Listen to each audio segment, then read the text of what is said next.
రేవంత్ రెడ్డి తమ్ముడు, ఇప్పుడే న్యూస్లో చూశాను, ఈరోజు నువ్వు మీడియా రిపోర్టర్స్ని అటాక్ చేయడం, అంతేకాకుండా 10 సంవత్సరాల వరకు నేనే ముఖ్యమంత్రిగా ఉంటానని.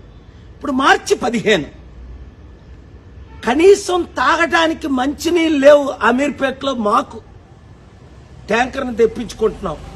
1,20,00,000 మంది హైదరాబాద్ సికింద్రాబాద్లో, 4 కోట్ల మంది తెలంగాణలో మంచినీళ్ళు లేని మార్చిలోనే లేవంటే మరి ఏప్రిల్, మే, జూన్లో ఎలాగుంటాయి?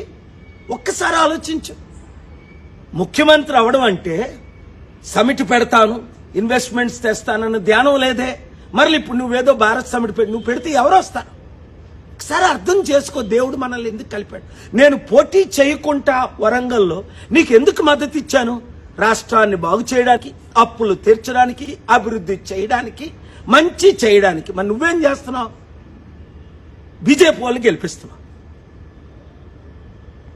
అలాగే రాహుల్ గాంధీకి, కాంగ్రెస్కి మూటలు మోస్తున్నావు అని అందరూ చెప్తున్నారు. ఇప్పుడు దోచుకోవడం, దాచుకోవడం, పంచిపెట్టడమేనా, లేదా ప్రజల మీద ధ్యానం ఉందా?